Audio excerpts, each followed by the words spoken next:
মহেশ্বরং গণেশায়ং ওং কৃষ্ণং বিষ্ণু নায়ক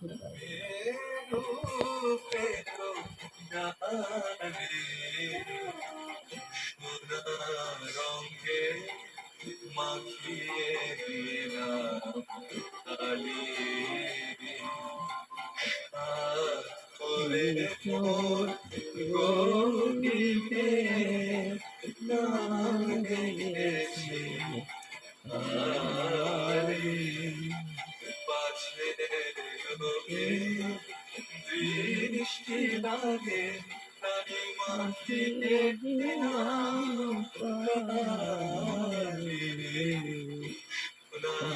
রঙে মাখিয়ে দিলাম কালি সোনা রঙে মাখিয়ে দিলাম কালি সোনা রঙে মাখিয়ে দিলাম কালি।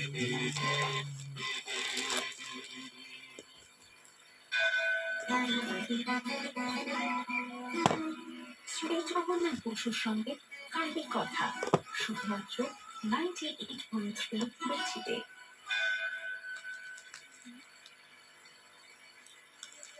রাম ঠাকুর ছিলেন উপাসক।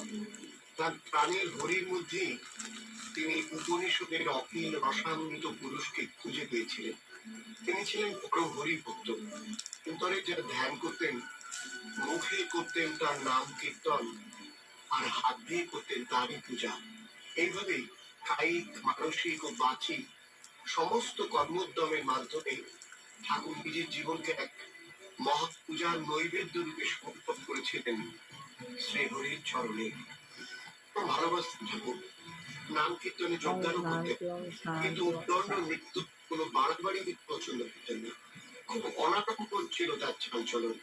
ভক্তরা যখন নাম ধ্যান করতেন, ঠাকুর তখন একপাশে চুপচাপ বসে ধ্যান করতেন। ভক্তরা মুখে যে নাম কীর্তন করতেন, ঠাকুর সেই নামেরই ধ্যান করতেন। তার কথা ছিল, নাম নামই ভিন্ন নয়, ভজ নিজ ঠাকুরই। তিনি বারবার বলতেন, নামের মধ্যে বিরাজ করেন শ্রীহরি। তার সমৃদ্ধ যৌবন মিত্রে তিনি নামটিকে নেমে আসতে দেখতেন। সেই নাম ঠাকুর যেন স্পষ্ট দেখতে পেতেন, নাম কীর্তনে যার ভজনা করতে সেই রাধা ভাব দুটি কান্তে কৃষ্ণ স্বরূপ শ্রী গৌরাঙ্গ স্বয়ং সেই নামের আসরে একপাশে এসে দাঁড়িয়েছেন। দেখতে দেখতে এক আশ্চর্য পুলকোদ্গমে রোমাঞ্চিত হয়ে উঠত তার নির্বোধাভিষেক অঙ্গটি। এক দিব্য ভাবে বিভোর হয়ে উঠত তার অনন্য যুক্ত। দেখছি কালীকথায় জগন্নাথ বসুর সঙ্গে।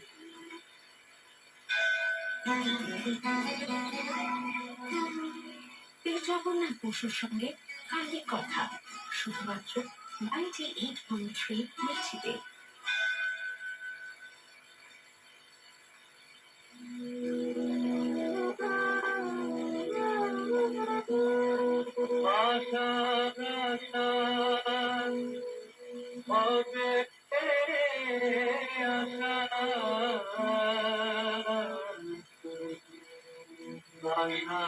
মাত্র যেমন চিত্রের পথেতে পড়ে ভ্রমর ভুলে আমি উপরে উঠে ভগবান মূল অর্ধ শাখা,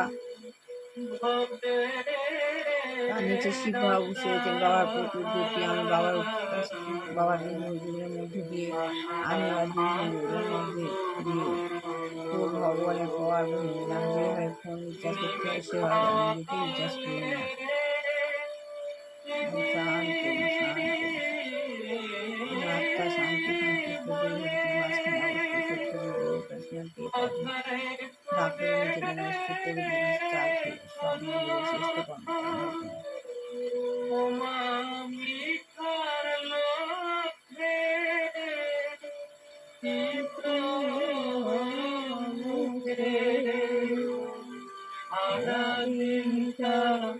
গেল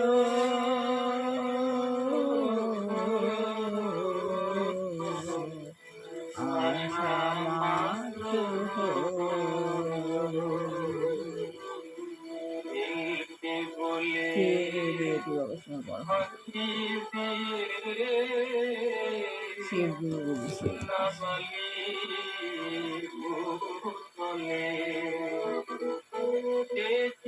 খেলা খেলালে মাগো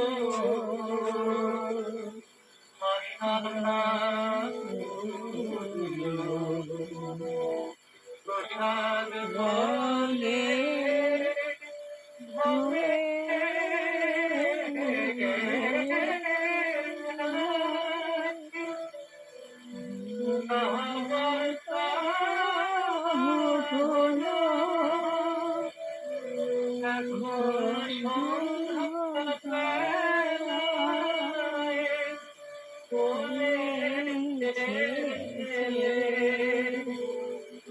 ঘরে নিয়ে চলো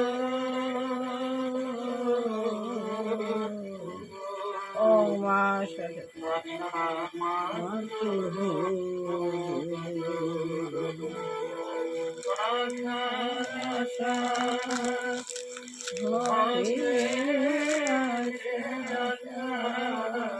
আমার শ্রী লক্ষ্মী দেবার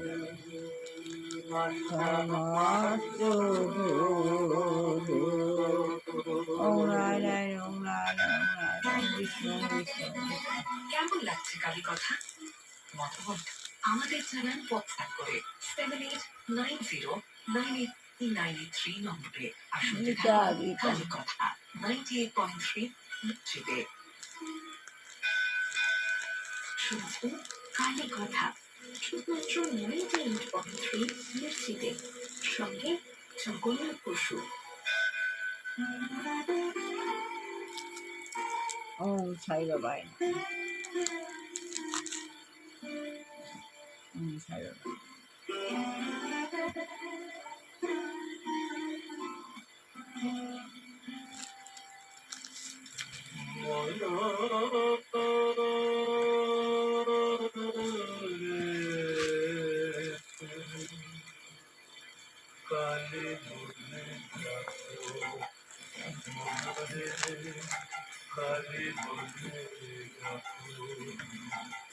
আমার কথা শুনো,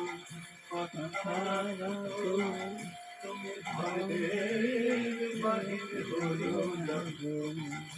আমার কথা শুনো, কথা রাখো তুমি ঘরের বাহিরে হইও না।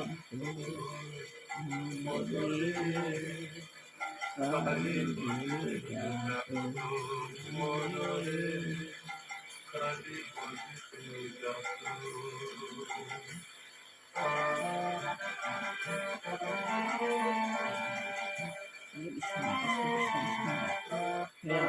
রাম রাম রাম হরে হরে হরে কৃষ্ণ হরে কৃষ্ণ হরে হরে রাম হরে রাম রাম রাম হরে হরে কৃষ্ণ হরে কৃষ্ণ হরে কৃষ্ণ হরে হরে রাম হরে রাম রাম রাম দেহদার অনুগত ভবে ভগত দেহদারি অনুগত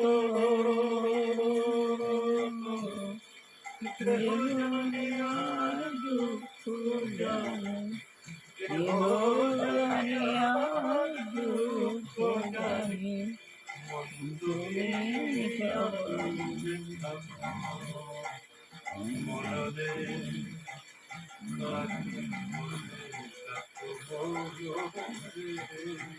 কালী বলে ডাকো।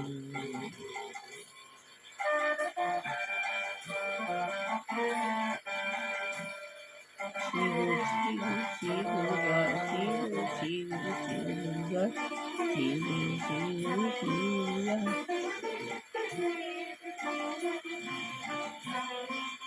শিব শিব শিব জয় শিব শিব শিব তাদের সাথে হলো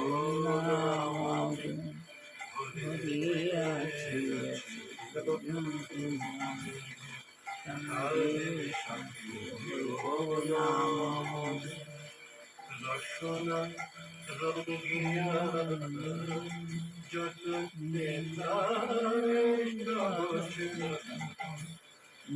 রসনা রঙ্গিয়া যত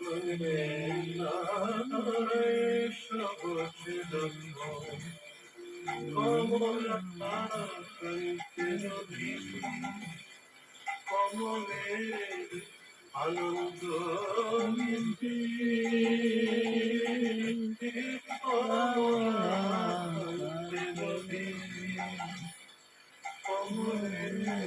আনন্দ আমি সাধু করে মন তোমায় দিলাম আমি সাথে তোমায় দিলাম, সাধু মরে মন তোমায় দিলাম, তুমি বিধান চক্ষু খুলে রাখো, মনে কানে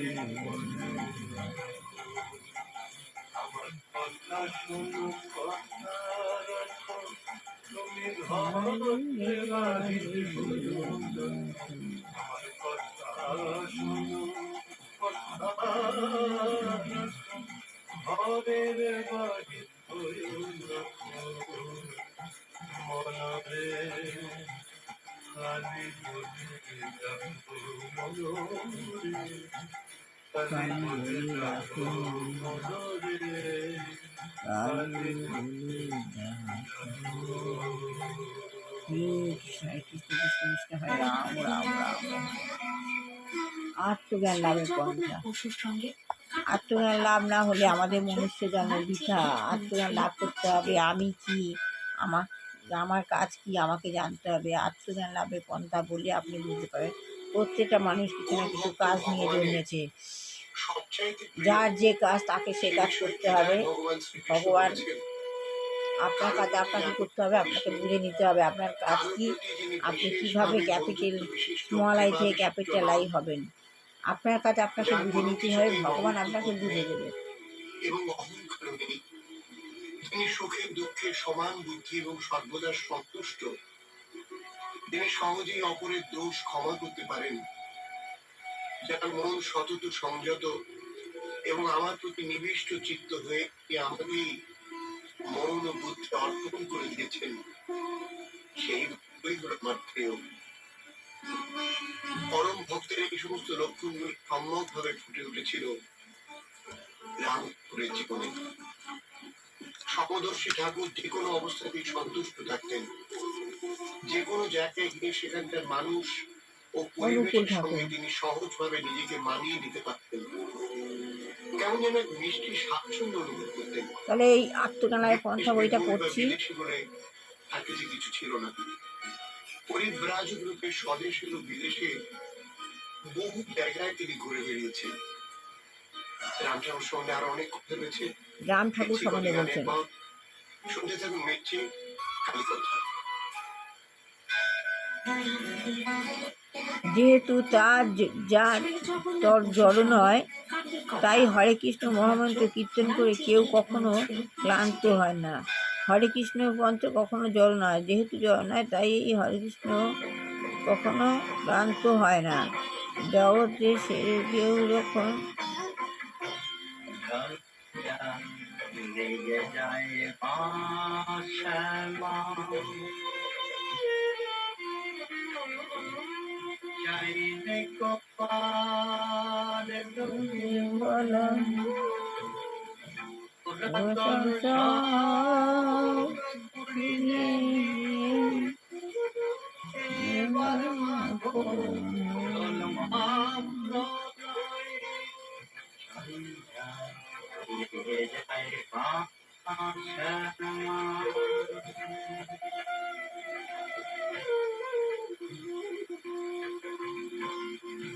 নদীর বুকে প্লাবন তুমি একটি তরু পড়িয়ে ছবি, নদীর বুকে প্লাবন তুমি এই তরু পড়িয়ে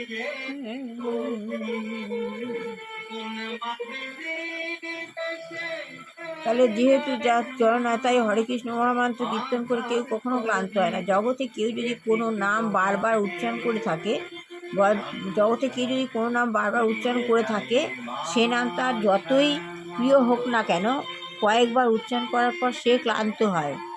জগতে যে নামই করুক না কেন, কয়েকবার পড়ার পর সে ক্লান্ত হয়। ক্লান্ত উচ্চারণ করার পর সে ক্লান্ত বা বিরক্ত হবে। কিন্তু হরে কৃষ্ণ মহামন্ত্র যেহেতু জড় নয়, তাই মন্ত্র 24 ঘন্টা উচ্চারণ করলেও কেউ ক্লান্ত হয় না। হরে কৃষ্ণ মহামন্ত্র যে 24 ঘন্টা উচ্চারণ করে, তাতে কোনো ক্লান্তি আসে না। যেমন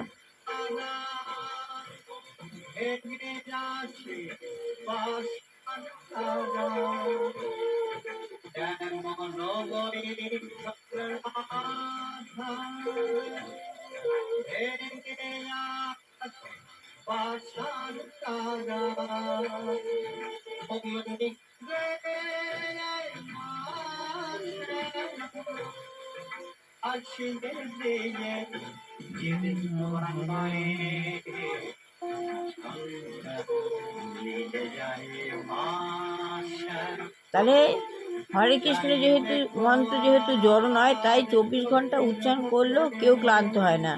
তা যত বেশি উচ্চারণ করা যায়, হৃদয় তত বেশি এই জড় জগতের কলুষ থেকে মুক্ত হয়। হরেকৃষ্ণ মহামন্ত্র যত উচ্চারণ করবে, তত হৃদয় কলুষ মুক্ত হবে। তখন এই জড় জগতের সমস্ত সমস্যার সমাধান হয়। তখন এই জড় জগতে সমস্যার সমাধান করা হয়। ঘড়ির আলোর সঙ্গে অধ্যায় মনের আশীর্বাদ। শুনছেন ভারতী 8.3 ভারতের জীবনের সমস্যা কি জগন্নাথ বসু। তা আমরা জানি না। ভারতের জীবনের সমস্যা কি?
তাহলে আমাদের জীবনের সমস্যাটা কি? এই জগতের সমস্যার সমাধান হরে কৃষ্ণ মহামন্ত্র বলে। যেহেতু হরে কৃষ্ণ উচ্চারণ করা যায়, তত বেশি হৃদয় কলুষমুক্ত হয়। আমাদের জীবনের সমস্যাটা কি?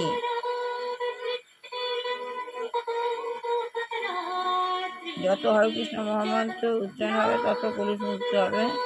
হরে কৃষ্ণ মহামন্ত্র আবার একটা সমস্যা আছে, তা আমরা জানি না। জীবনের প্রকৃত সমস্যার সম্বন্ধে আধুনিক শিক্ষা ব্যবস্থা জীবনে এই যে সমস্যাটা কি, জীবনের প্রকৃত সমস্যা সম্বন্ধে আধুনিক শিক্ষা ব্যবস্থারও কোনো রকম শিক্ষা দেওয়া হয় না এবং কৃষ্ণার্থ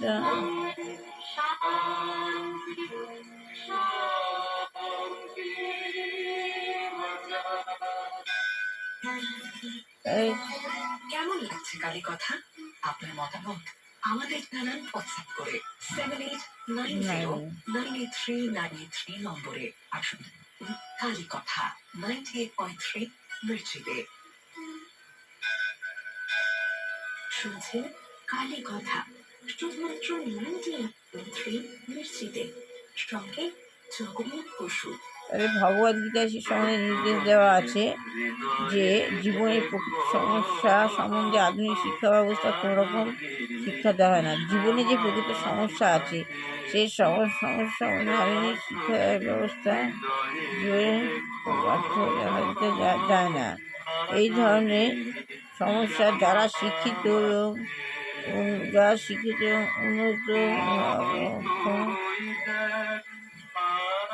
আমি দেখি আমি দেখি আর যেন কেউ নাহি দেখে ভগবদ গীতা শেষ সময় নির্দেশ দেওয়া হয়েছে যারা শিক্ষিত উন্নত জ্ঞান সম্পন্ন যথার্থ সমস্যা সম্বন্ধে তাদের অবগত হতে হবে। যারা শিক্ষিত আর উন্নত জ্ঞান সম্পন্ন যথার্থ সমস্যা সম্বন্ধে যাদের সমস্যা সম্বন্ধে তাদের অবগত করে আনা হয়েছে।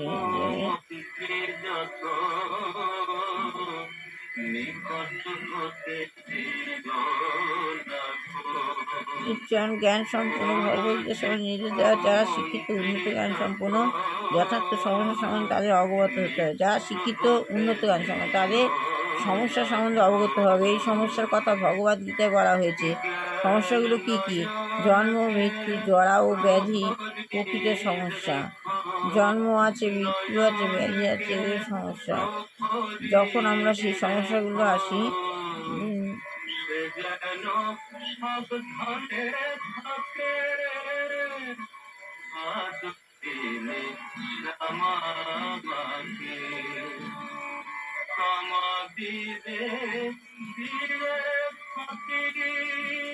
কিন্তু ভগবদ গীতায় বলা হয়েছে জন্ম, মৃত্যু, জরা ও ব্যাধি হচ্ছে প্রকৃত সমস্যা, জন্ম, জরা, ব্যাধি। কিন্তু দুর্ভাগ্যবশত কেউ যদি সমস্যাগুলি সম্বন্ধে চিন্তা করছে না। কিন্তু দুর্ভাগ্যবশতটা কি? কেউ এই সমস্যাগুলি সম্বন্ধে চিন্তা করছে না। মানুষ যখন রোগাক্রান্ত হয় মানুষ যখন রোগে আক্রান্ত হয় তখন সে মনে করে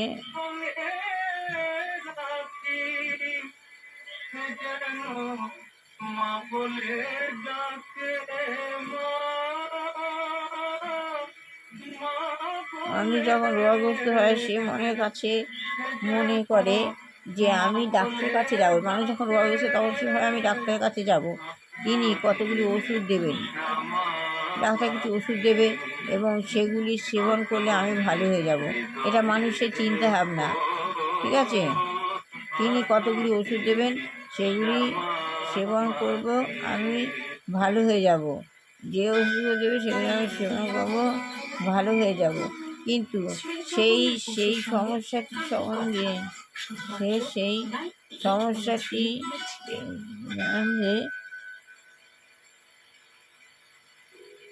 দুর্ভাগ্যবশত এই সমস্যাগুলি সম্বন্ধে চিন্তা করছে না। মানুষ যখন রোগাক্রান্ত হয় সে 24 সালের পর প্রায় 3 বছর তাকে বাংলার কোথাও দেখা যায়নি। যা শোনা যায় যে ওই সময় তিনি মক্কা গিয়েছিলেন। এই সময় ভক্তরা শত চেষ্টাতেও কোনো খোঁজ পায়নি। দুর্ভাগ্যবশত কেউ এই সমস্যাগুলির সমাধান সম্বন্ধে চিন্তা করছে না। মানুষ রোগাক্রান্ত হয়, সে মনে করে আমি ডাক্তারের কাছে যাব, কিন্তু কতগুলি ওষুধ দেবেন, সেগুলি সেবন করলে আমি ভালো হয়ে যাব, কিন্তু সে সেই সমস্যাটি সম্বন্ধে গভীরভাবে বিচার করে না। এই সমস্যাটি সম্বন্ধে সে গভীরভাবে বিচার করে না। সে কখনো চিন্তা করে না আমি রোগ সে কখনো চিন্তা করে না আমি এ রোগ চাই না। সে বলে আমি এ রোগ চাই না। তা তাতে আম, সমুদ্র তীরবর্তী জায়গার অভিজ্ঞতার কথা তুলে ধরেন। তাদের লোহিত সাগরের সে কথা বলা মনে করে গিয়েছিল। আমি ডাক্তারের কাছে যাব, কিন্তু বলেছিলেন, আচ্ছা, সে যখন হীরা কখনো গঙ্গা চিন্তা করে না সেই আমি এই পদ্ধতির রোগ চাই না। বিমানবন্দরে তা সত্ত্বেও বহু হিন্দু সন্ন্যাসীকে সাধনা করতে দেখেছেন ঠাকুর। আমার এই রোগ হচ্ছে কেন? মুসলমান হচ্ছে অধিবাসীরা সে নাকি বলছে আমি এই রোগ চাই না, কিন্তু তা কেউ সত্ত্বেও আমার এই রোগ হচ্ছে কেন? তাদের সম্পূর্ণরূপে চমৎকার তিনি আতিথেয়তায় সম্পূর্ণ প্রীত হয়েছিলেন সমাধানে আর কি সম্পর্ক সত্যেন্দ্র জি। কি মুক্ত হওয়া যাবে, কি রোগমুক্ত হওয়া যাবে, সেই জন্য রোগমুক্ত হওয়া চাই না। তা সত্ত্বেও আমার এই রোগ হচ্ছে কেন? আমি রোগ চাই না, কিন্তু আমার রোগটা কেন হচ্ছে? সম্পূর্ণরূপে এই রোগ কি রোগযুক্ত হওয়া যায় না? আমাদের শরীরটা কি সম্পূর্ণরূপে রোগ মুক্ত হওয়া যায় না? আমাদের শরীরে রোগ না থাকে তাহলে আমি ভালোই থাকবো। তাই বলছেন যে সম্পূর্ণরূপে বুদ্ধিমত্তা অন্যত্র নিম্ন স্তরের একটি পশুজাত সাধারণরূপে যে রোগমুক্ত হওয়া যায় না, কেন যায় না সে কখনো তা চিন্তা করে না। আমরা যে রোগমুক্ত হতে পারছি না, কেন পারছি না, সে চিন্তা করছে না ও বিষয়ে। সম্পূর্ণরূপে কি রোগমুক্ত হওয়া যায় না সে ভাবছে, সে কখনো চিন্তা করে না। তার কারণ হচ্ছে তার বুদ্ধিমত্তা অত্যন্ত নিম্ন স্তর, সে কখনো চিন্তাই করছে না। কারণ কি, তার বুদ্ধিমত্তা অত্যন্ত নিম্ন স্তরে একটি পশুর মতো, তার বুদ্ধিটা হচ্ছে নিম্ন স্তরের পশুর মতো। পশু দুঃখ কষ্ট ভোগ করে, পশু দুঃখ কষ্ট ভোগ করে, কিন্তু সে সম্বন্ধে তার বিচার করার কোনো ক্ষমতা নেই। একটা পশু দুঃখ কষ্ট ভোগ করে, কিন্তু সে সম্বন্ধে তার কোনো বিচার করার ক্ষমতাই নেই, নিম্ন স্তরের ক্ষমতা থাকে না। সেই সম্বন্ধে তার পশু দুঃখ কষ্ট ভোগ করে, কিন্তু সেই সময় তার বিচার করার কোনো ক্ষমতা থাকে না। কোনো পশুকে কখনো কসাইখানায় নিয়ে যাওয়া হয়, কোনো পশুকে যখন কসাইখানায় নিয়ে যাওয়া হয়, সেখানে সে দেখে যে তার সামনে অন্যান্য পশুগুলিকে বলি দেওয়া হচ্ছে। পশুকে যখন কসাইখানায় নিয়ে হয়, তখন সে দেখছে তার সামনে আরও অন্যান্য পশুকে বলি দেওয়া হচ্ছে। তবুও সে সেখানে দাঁড়িয়ে আনন্দের সঙ্গে ঘাস খেতে থাকে। সেই পশুটা সবাইকে যখন বলি দেওয়া হচ্ছে, তখন সে পশুটা কি করে, সেখানে দাঁড়িয়ে সে ঘাস খেতে থাকে আনন্দের সঙ্গে। এই হচ্ছে পশুর জীবন, এটা হচ্ছে পশুর জীবন। সে চোখে দেখছে, তবু তার কোনো বোঝবার ক্ষমতা নেই। সে জানে না যে এরপর তার পালা আসবে, তাকেও বলি দেওয়ার পালা আসবে। আমি নিজে দেখেছি কোনো একটি কালী মন্দিরে একটি পাঁঠাকে বলি দেওয়া হচ্ছে, আর আরেকটি পাঁঠা সেখানে দাঁড়িয়ে খুব আনন্দের সঙ্গে ঘাস খেয়ে চলেছে। তাহলে মন্দিরে যখন পাঁঠা বলি দেওয়া হচ্ছে, আর আরেকটি পাঁঠা রয়েছে, তাকেও বলি দেওয়া হবে। পশুদের তো এসব বুদ্ধি নেই, সে খুব আনন্দের সঙ্গে ঘাস খেয়েই চলেছে। সেরকম যমরাজ যখন মহারাজ যুধিষ্ঠিরকে জিজ্ঞাসা করেছিলেন এই পৃথিবীতে সবচাইতে আশ্চর্যকর জিনিস কি, যমরাজ যখন জিজ্ঞেস করেছেন যুধিষ্ঠিরকে যে এই পৃথিবীতে সবচেয়ে আশ্চর্যকর জিনিস কি, তুমি কি তা বর্ণনা করতে পারো, জিজ্ঞেস করেছে যমরাজ। মহারাজ যুধিষ্ঠির তার উত্তরে বলেছিলেন, হ্যাঁ হ্যাঁ, সবচাইতে আশ্চর্যের বিষয় হচ্ছে এই যে মানুষ দেখছে যে পিতা মাতা বন্ধু বান্ধব আত্মীয় স্বজন সবার মৃত্যু হচ্ছে, তবুও সে মনে করে যে সে বেঁচে থাকবে। কেমন লাগছে আচ্ছা, কালী সবচাইতে আশ্চর্যের জিনিস হচ্ছে যে যার পিতা মাতা বন্ধু বান্ধব আত্মীয় স্বজন সবারই মৃত্যু হচ্ছে, তবুও সে মনে করে যে সে বেঁচে থাকবে, কিন্তু সে কখনো ভেবে দেখে না যে তাকেও মরতে হবে। সে কখনো ভেবে তাকেও মরতে হবে। ঠিক সেরকম একটি পশুও কখনো মনে করে না যে তাকেও পর মুহূর্তে বলি দেওয়া হবে। তাহলে আমাদের অবস্থাও ঠিক পশুর মতো। আর সব মানুষ মরে যাচ্ছে আমরা দেখছি, কিন্তু তবুও মনে মনে ভাবছি আমি বেঁচে আছি।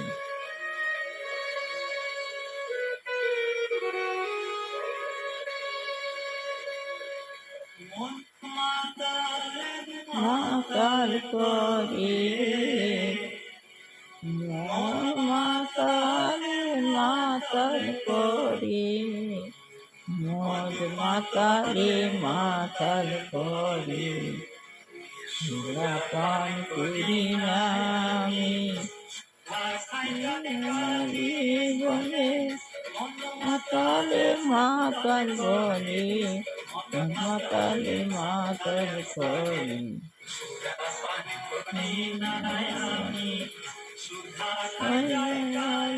বলে মাতালে মাতাল করে, মদ মাতালে মাতাল করে, পান করি না আমি মা।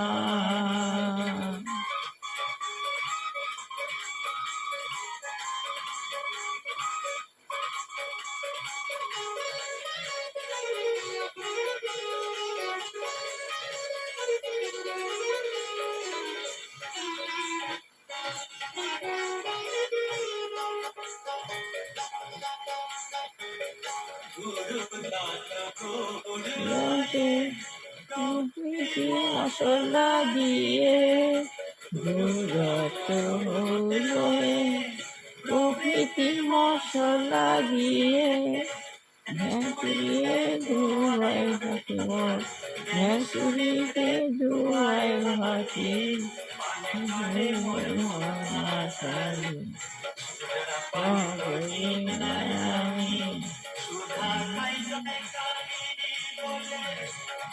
মাতালে মাতাল করে, মাতালে মাতাল করে।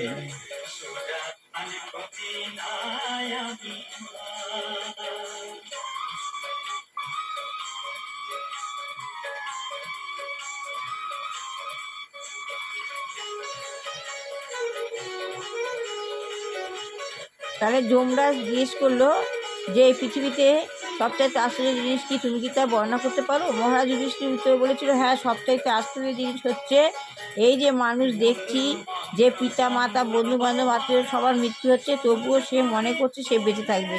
সে কখনো ভেবে দেখে না যে তাকেও মরতে হবে। ঠিক সেরকম একটি পশু কখনো মনে করে না যে তাকেও পর মুহূর্তে বলি দেওয়া হবে। সে খেয়েই সন্তুষ্ট থাকে, সে ইন্দ্রিয় ভোগ সুভোগ নিয়েই তুচ্ছ।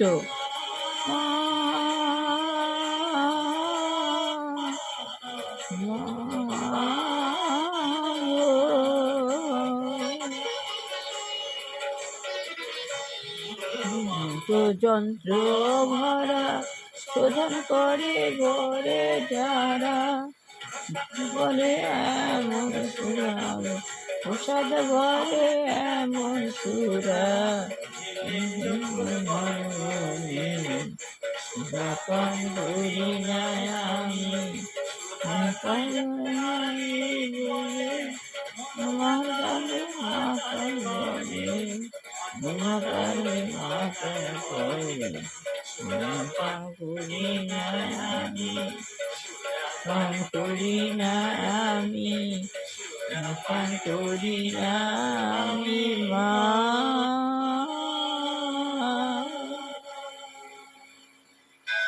তাহলে কি, সে ঘাস খেয়েই সন্তুষ্ট থাকছে পশুটা, সে ইন্দ্রিয় সুখ নিয়েই তৃপ্ত, ইন্দ্রিয় সুখ নিয়েই তৃপ্ত, মানে খাচ্ছে মানে তার ইন্দ্রিয় সুখ। সে মনে করে না যে তাকেও মরতে হবে, সে মনে করছে না তাকেও মরতে হবে। তাহলে আমার পিতামাতার মৃত্যু হয়েছে, আমার কত আত্মীয় স্বজন বন্ধু বান্ধবদের মৃত্যু হয়েছে, তাই আমাকেও একদিন মরতে হবে। তাহলে মৃত্যুর পর কি হবে? আর এটুকুনি পড়লাম। ভালো লাগলে লাইক শেয়ার কমেন্ট অবশ্যই করবেন। সবার ভালো হোক, কল্যাণ হোক, মঙ্গল হোক, দুষ্টু বাচ্চা মানুষের মতো মানুষ হোক, বিবাহ জগৎ ছেলে মেয়ে বিবাহ হোক, চাকরি জগৎ ছেলে মেয়ের চাকরি হোক, যে হয়ে যে ঘরে দুরাচারী গৃহী রয়েছেন, ভগবান যেন তাকে পরিবেশ থেকে সরিয়ে দেয়, না হয় চেতনাধিক সে আমার পরিবেশকে খারাপ করছে। আর যে গৃহে দুরারোগ্য বৃদ্ধ বৃদ্ধা যুবক যুবতী রয়েছেন, ভগবান যেন তাদের মুক্তি দেয়, তারা যেন ভালো হয়, যেন রোগমুক্ত হয়। আমার ছেলে বউকে ভালো রেখো, আমার ছেলে বৌমাকে ভালো রেখো, আমার ছেলে বৌমাকে ভালো রেখো। শত্রু দমন করো, শত্রু দমন করো, শত্রু দমন করো।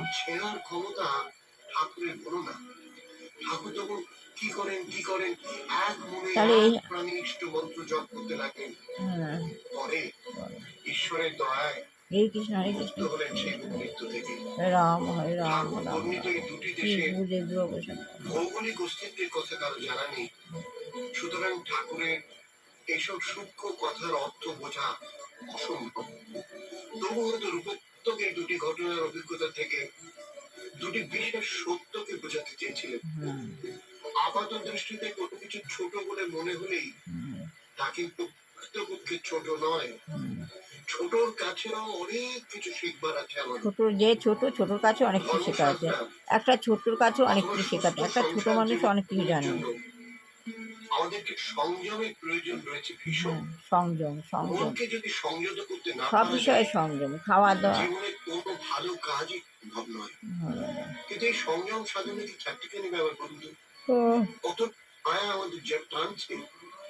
এই সংযম সাধনার পথে প্রকৃতি বিস্তার করে রেখেছে এক দুশ্ছেদ্য জটিল মায়াজাল। জটিল মায়াজাল সে সংযম সঙ্গে করতে কথা হবে। বলবো, তবে আজ আর নয়, আজার নয়। আগামীকাল।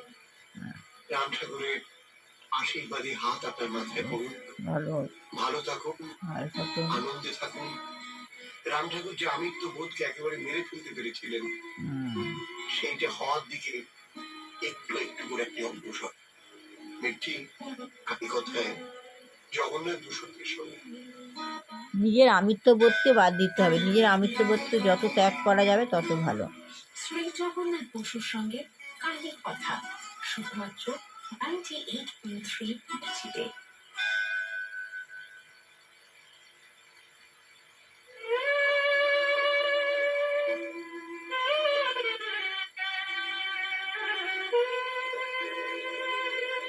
আখি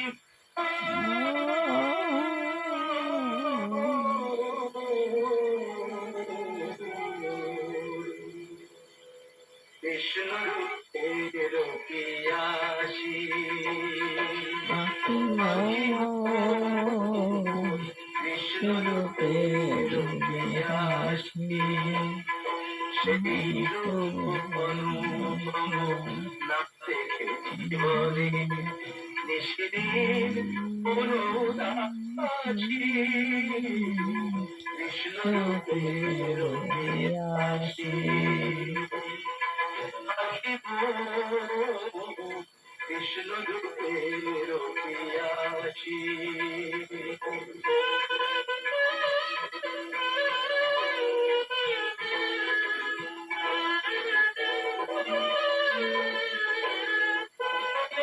চলে শিখি পাখা চম্পকমালা রাঙা দুটি হাতে বাসি ও চাঁদমুখে আশা মমতা দিলকা অমরে হাসি কৃষ্ণ রূপের হাসি পাখি কৃষ্ণ রূপের হাসি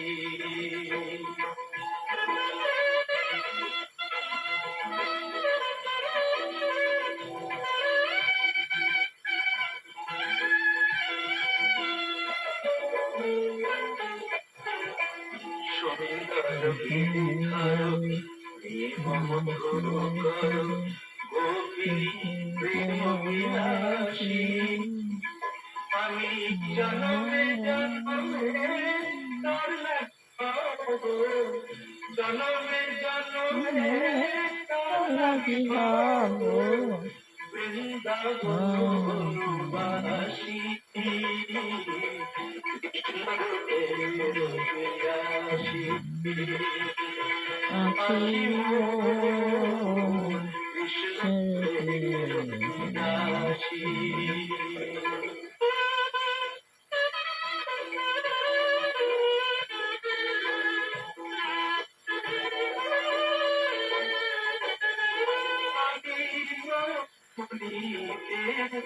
মিশাই রাখিব নিতান্তর পুরাশি মোর বইটা জীবন সকলিতে আজি বসুধা আসি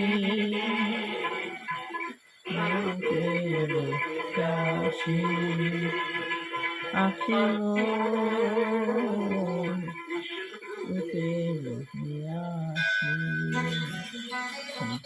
কেমন লাগছে কালী কথা? আপনার মতামত আমাদের জানান হোয়াটসঅ্যাপ করে 7892909398 এই নম্বরে। আর শুনতে থাকুন কালী কথা 98.3 মির্চিতে।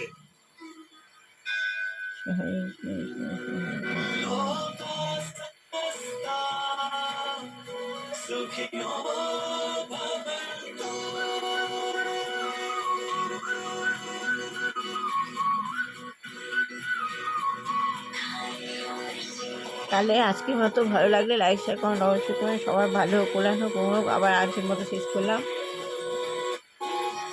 সকালবেলা উঠে পড়ুন, ব্রহ্ম মুহূর্তে আপনি বুদ্ধি পাবেন, ভগবান আপনাকে। আমি এই সকালবেলা উঠে ভিডিও ভগবানের বই পড়ছি। সারাদিন আমার দিনটা একদিন না পড়লে মন ভালো লাগে না। ভিডিও গীতা পড়ি, গান করি, ঠাকুরের গান শুনি, দিনটা আমার সুন্দর আনন্দে কেটে যায়। সকালবেলা ঘুম থেকে উঠে এইভাবে আপনি উঠুন, দিন শুরু করুন।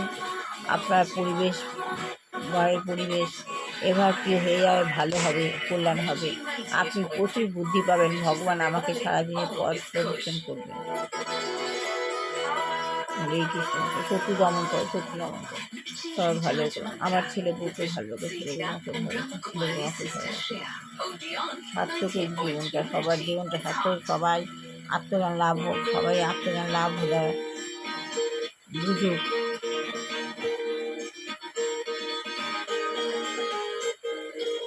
সবার জীবন সুস্থ থাকুক, সবাই ভালো থাকুক, তবে ভগবানের সঙ্গে যুক্ত থাকবেন। ভগবান আপনাকে বেনিফিট দেবে। আপনি যে ভগবানের যে বলছে কোনো কীর্তনই, গণেশ কীর্তন, কালী কীর্তন, দেবী কীর্তন, কোনো কীর্তন হয় একমাত্র হরে কৃষ্ণ কীর্তন। হরে কৃষ্ণ কীর্তন যত করবেন, যে কোনো কাজে আপনি সবসময় হরে কৃষ্ণ নাম জপ করবেন মনে মনে, দেখবেন আপনার কোনো ভয় লাগবে না।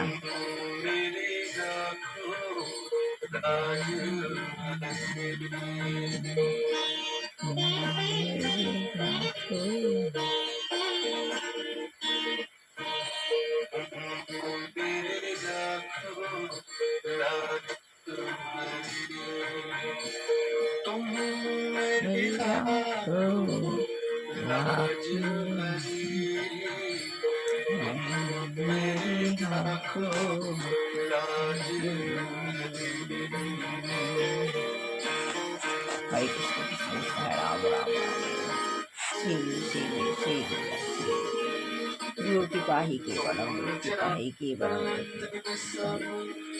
পুরানো ছেলে বৌমাকে ভালো রাখো, ওদের ভালো করো, সব কল্যাণ করো, সব আপদ বিপদ দূর করো, মঙ্গল করো, শত্রু দমন করো, আপদ বিপদ দূর করো, সমস্ত আপদ শরীর সুস্থ করো, ভালো রোগ কল্যাণ করো, আপদ বিপদ দূর করো, আপদ বিপদ দূর করো, শত্রু দমন করো। দিন ভালোভাবে শুরু হোক, দিন ভালোভাবে শেষ হোক, ভগবান ভালো করো। আমি তো আর কাছে নেই, ভালো ভালো